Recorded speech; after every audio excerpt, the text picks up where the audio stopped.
Salve família encarando, aqui quem fala é o Davi e seja muito bem-vindo ao nosso humilde canal. Meus irmãos, enquanto o gado fica aí olhando futebol, música de Anitta, mendigo pegador e etc., o nosso Brasil vai perdendo literalmente a soberania. Os caras que agiam na sombra estão saindo dessas sombras e vindo na cara dura, jogar na cara do povo que é eles mesmos que mandam. Essa matéria aqui no R7 eu fiquei realmente impressionado, porque nesses 8 anos que a gente pesquisa eu nunca vi nada tão escancarado dessa maneira. Engraçado que a mesma coisa acontece no México. Lá se privatizou tudo, o país ficou numa situação muito ruim, entrou um novo governo agora, está levantando o país, tentando restatizar, tirar da mão dos bilionários, assim também como fez a Rússia, inclusive prendeu alguns deles e obrigou eles a passarem de volta para o governo essas empresas essenciais, serviços essenciais que eles querem colocar como commodities. Inclusive tem essa proposta até para a água, para você ter noção. Se transformar em um bem, né, como o presidente da Nestlé já falou, um bem de mercado, não tem essa de, olha, eu estou precisando de um pouquinho. Trabalhe para conseguir. Agora, o trabalho está ficando escasso, eles é quem dizem quanto querem pagar e literalmente você fica escravo desses caras. É uma escravidão moderna. A Petrobras é uma empresa nacional. Ela foi fundada com o dinheiro do povo. Ela é uma empresa brasileira, portanto ela tem que primeiro servir ao Brasil para depois gerar lucro para os seus acionistas. Quem não quiser, quem não tiver interessado, é só sair. É simples assim. É como se você tivesse aí uma produção de batata doce, meu irmão. Você tem um consumo na sua casa de 7 batatas. Você consegue produzir 10 por dia. Todo dia na sua casa se come 7. Então o que é que você faz? Você, um verdadeiro chefe, uma verdadeira mãe de família, o que é que você faz? Você primeiro tira 7 batatas para sua família, que é o necessário para vocês continuarem existindo com dignidade, matarem a fome, e depois, o que sobra, essas 3 batatas, vocês vão vender. Aí sim pelo preço de mercado. E aí trabalhar para, ao invés de produzir 10, começar a produzir 14, depois 20, depois 50 e assim por diante. É dessa maneira que um país cresce. Mas não, eles querem tirar da boca do brasileiro, literalmente do seu prato, para encher o prato deles. E essa matéria não deixa dúvida. Petrobras. Quem é o bilionário que vai enfrentar o governo quarta-feira? Na semana de troca de comando da estatal, Juca Abdallah lidera o movimento de acionistas minoritários para ampliar a influência sobre a petroleira e manter lucros em alta. Uma coisa que vale a pena ser dito é que alguns desses acionistas nem sequer são identificados, estão em anonimato. Coisa boa esses caras não são. Eu já disse para vocês que se investigar você vai ver que os mesmos donos de outras grandes petrolíferas estão em cima disso aqui. É eles que querem isso aqui, querem ser donos de tudo, monopólio.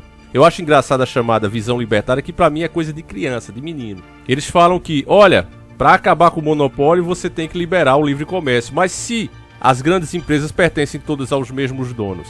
O Estado começou a existir, como o Dr. Enéas dizia, pela necessidade. Antes de haver Estado, você imagina, você tem o seu tio, sua mãe, seu pai, alguns irmãos e você se muda para uma terra. Não tem lei, tá certo? Não existe lei. Então você é um grupo de 8 ou 9 pessoas. Chega um grupo de 20 caras, todos armados, e vai tomar a sua terra. Para que não existisse essa lei da força, para que as coisas fossem de forma igualitária, o próprio Deus deu as leis, deu as regras, e a sociedade como toda tem que aplicar aquilo ali. O Estado tem os seus defeitos, não são poucos, mas ele é o que ainda torna o mundo civilizado. Sem ele prevalece a lei do mais forte. Por exemplo, uma grande empresa como o Face Lixo já entra com um investimento grande, porque ela já faz parte de outro grupo, e aí ela entra com um investimento muito grande. As outras que começam a aparecer, antes que cresça, ela já vai e compra. E se a empresa não vende, ela, como tem livre-arbítrio para agir, ainda mais se não existisse leis, o que é que ela faz? Ela vai para cima, cria tantos problemas para aquela determinada empresa que não queria vender, que é concorrente dela, e compra essa empresa. Veja, o Face Lixo é um belo exemplo disso. Comprou o Instagram, comprou o WhatsApp, entre outras menores que eles vêm literalmente engolindo. O mesmo acontece com as demais. A mesma coisa é feita. Então achar que quebrar monopólio é liberar para que todo mundo faça é imaginar que o pequeno pode competir com o grande, e ele não pode. Quando o pequeno começa a ascender, o grande vai lá e esmaga ele. Quem impede essa esmagação, pelo menos na teoria, deveria ser justamente o Estado. O Estado tem todas essas falhas porque literalmente está se vendendo, está se dobrando. Essa matéria deixa claro isso. Você vê, vem aí um representante dos acionistas minoritários bater de frente com a maior autoridade do país. Então veja como é que esses caras realmente estão tomando conta do mundo. Dono de uma fortuna estimada em 2,2 bilhões de dólares, o principal adversário do governo no embate interno na Petrobras não está para brincadeira. O multiinvestidor Juca Abdala, a 34ª maior fortuna do Brasil, segundo a revista Forbes, comanda o movimento dos acionistas minoritários para ampliar a própria influência na estatal e reduzir o peso político da União nas decisões. Ou seja, aquelas coisas que diz, não passa o aumento agora não, porque o povo vai passar fome. Não faça isso agora, porque, de acordo com a renda do brasileiro, eles não vão aguentar. Eles chamam isso de decisão política e querem tirar, para que dessa forma você seja literalmente refém deles. O que teria que fazer agora era pegar esse camarada aqui, metê-lo na cadeia, como o governo daquele país lá gelado fez, né, da terra do Zangief. Ele pegou lá os caras que tinham essa ideia, meteu na cadeia. São traidores da pátria. Isso aqui é traição da pátria. Então, quando ele botou o pé aqui, metê-lo na cadeia e tirar esses acionistas o mais rápido possível. Essa empresa tem que ser 100% estatal e ponto final. Ela vai vender apenas o que sobressair da própria demanda do país. É isso que tem que ser feito. Agora, para fazer isso, teria que ser um governo realmente nacionalista e honesto, para que não vá parar na cadeia no primeiro sinal de boa vontade, de boa fé. Deixa eu continuar. Desta vez, ele mesmo, o discreto Juca Abdala, é candidato a uma vaga no conselho, indicado pelos fundos administrados pelo Banco Clássico, de sua propriedade. Para isso, é preciso que seja adotado o sistema de voto múltiplo, que prevê a eleição de cada um dos integrantes do Conselho, e não em blocos de indicados. Por trás da briga por ampliação de poder está a percepção de que a influência política é nociva aos interesses financeiros dos acionistas, não do povo, dos acionistas, inclusive com o atraso do repasse de aumento dos preços dos combustíveis. Ou seja, como eu disse para você, eles estão revoltados porque assim que o barril de petróleo sobe, eles querem que imediatamente passe, mesmo que já tenha tido um ontem. Por exemplo, a gasolina subiu de 7 para 8 hoje. Amanhã, o preço do barril do petróleo subir de novo, ele já quer que passe imediatamente. Não tem isso de esperar o povo respirar, não. Quer que passe imediatamente. E tá deixando isso claro. Então, como eu tô dizendo para vocês, eles estão saindo das sombras. Aquilo que o Dr. Enéas vinha como pioneiro explicar, agora não tá nem precisando ser explicado mais. Eles estão aparecendo. Veja como realmente esse governo que está aí é fraco, que chega ao ponto dos caras virem bater de frente com ele. E dizer isso abertamente assim para a própria mídia sair escrevendo. Você não tinha matérias como essa, procure, você não tinha. Era tudo feito nas entrelinhas, mas agora eles estão batendo de frente, nas luzes das câmeras. A fortuna de Abdala está a um passo de engordar novamente. Na quarta-feira, dia 13 de abril de 2022, quando os conselheiros se reunirem para decidir a escolha de José Mauro Coelho para presidir a Petrobras, o terceiro do mandato do Bolsonaro, também estará na pauta a distribuição dos dividendos dos robustos resultados obtidos pela estatal em 2021. De 106,6 bilhões, a Petrobras pagará 37,3 bilhões ao todo em dividendos complementares a seus acionistas. São 37,3 bilhões a esses homens sem fazerem absolutamente nada. Eu quero ver quanto esses caras investiram em infraestrutura, porque só vê a Petrobras privatizando, arrebentando seus próprios braços. Mesmo assim, eles têm direito a 37,3 bilhões. Você tem a noção do que é 1 bilhão, meu irmão? 1 milhão de reais já não deixaria qualquer um de nós rico, milionário, não é? 1 milhão de reais é 999 mil mais um. 1 bilhão são 999 milhões mais um para dar 1 bi. Os caras têm direito a 37,3 bilhões. É dinheiro demais para estar na mão de qualquer pessoa.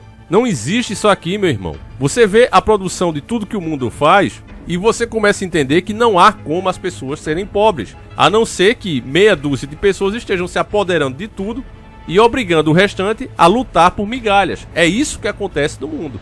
E ainda tem gente, pior, pobres, né, sem condição, ainda defendendo, não, as empresas isso, as empresas aquilo. As empresas não colocam R$1 para não levar 2, meus irmãos. E aqui no Brasil é pior, eles não querem colocar R$1 para levar 2, eles querem colocar nada e levar 20. É isso que eles fazem. Entre seus negócios bilionários, em parte herdados do pai, industrial pioneiro da região de Jundiaí, e turbinado por apostas de mercado financeiro e disputa com o Estado, Abdala investe pesado em estatais no setor de energia, como a Eletrobras, com 12,5% do capital votante, Semig e Engie, e, claro, a Petrobras, com até 4% das ações ordinárias. Esse é o homem que quer ser o dono. O embate por fatias de poder se dá num momento delicado para a empresa, visto como algoz dos brasileiros mais pobres, sobre os quais pesa a mais alta da inflação, impulsionada pelo aumento dos preços dos combustíveis. A política de paridade internacional dos preços da petroleira brasileira obedeceria às regras de mercado voltadas somente para o lucro dos acionistas, descolada da realidade do país. É exatamente, nós não ganhamos em dólar, mas mesmo assim eles cobram. O petróleo está aqui, o custo para se tirar se tem em real. E os outros governos que estavam aí até hoje sempre fizeram isso, com exceção do Michel Temer, que colocou isso, né? Aquele legítimo representante dos interesses internacionais aqui no Brasil. Sempre se cobrou com lucro em cima. Olha aqui, a gente gastou 1,50 para tirar esse combustível, pronto. Vamos colocar aí um lucro de 30%, pronto, tá aí o preço. Não, eles não querem mais assim. Não, vamos cobrar pelo valor que ele tem lá fora. Se os brasileiros ganham uma moeda fraca que a gente propositalmente desvalorizou, problema dos brasileiros que permitiram isso. É isso que eles estão querendo. Se aqui fosse o contrário, né, nossa moeda valesse muito mais, eles diriam o quê? Não, nós temos que cobrar pelo que vocês ganham, nós não vamos cobrar pelo preço lá fora que é barato, se fosse o contrário. Mas como a vantagem é imensa assim, então eles querem literalmente massacrar você e eu, meus irmãos. A questão fomentada pelo próprio presidente Bolsonaro eleva a temperatura das decisões previstas para a semana. Sócia majoritária, dona de 50,5% das ações com direito a voto, a União detém o controle do processo, mas está sob pressão. Os minoritários, que detinham 2 das 11 cadeiras do Conselho, conseguiram eleger mais um quando da última troca que comanda a estatal. Aqui encerra a matéria deles, tá certo? Eu acredito que não resta dúvidas, a não ser que a pessoa seja realmente um tapado, meus irmãos. Eu recomendo para que quem... Ah, Davi, mas como é que eu vou confiar? Eu nem conheço você, eu caí aqui no seu canal de paraquedas. Confia em mim não, meu amigo. Vai pesquisar os verdadeiros nacionalistas, não esses entreguistas. Esse pessoal que tá aí disfarçado de jornalista, que na verdade são cabos eleitorais e ganham muito para fazer o trabalho pouco que fazem, ficar passando pano para esse governo entreguista. Você procure Adriano Benayon. Ele já não está mais entre nós, mas tem as suas obras aí. O livro que eu indico dele é Globalização versus Desenvolvimento. Lá tem tudo. Se você quer uma leitura mais simples, dê uma procurada nas cartilhas que o Dr. Ernesto também deixou. Tem uma muito boa que inclusive tem um vídeo aqui totalmente narrado que se chama Brasil em Perigo. Se você pesquisar nas fontes verdadeiras, sem interesse nenhum, você vai ver que esse problema do Brasil é desde a sua fundação. Ele sempre foi uma colônia, nunca deixou de ser. E esses homens que discursam bonito, que falam como o povo, tanto um Bolsonaro como o Lula, porque o Bolsonaro quer entregar tudo, o Lula quer endividar. É pegar dinheiro com esses caras, pegar e aumentar a inflação. Eles ganham de todo jeito com juro. Então, na mão de pessoas como eles, como o Dória, como o próprio Sérgio Moro, o Brasil nunca vai pra frente, meus irmãos. Infelizmente, nesse momento, não tem ninguém que realmente represente as ideias dos nacionalistas. Mas se o povo entender isso, pelo menos vai poder parar essa nação e fazer com que esses caras tenham pelo menos algum medo de agir. Porque se o povo ficar apoiando lado A ou B, sendo que ambos contribuem para a destruição do próprio país, aí, meu irmão, não tem jeito mesmo. Enfim, deixa aí o teu comentário. Esse é os piores vídeos do canal, sempre que a gente faz, o pessoal não está interessado, né? O pessoal está muito mais interessado em coisas que não vai afetar eles em nada. É incrível isso, incrível, mas não é por isso que a gente vai também deixar de falar, meus irmãos. A gente volta com um vídeo 5 horas da tarde, tá certo? Fiquem todos com Deus, um abraço, seguimos juntos.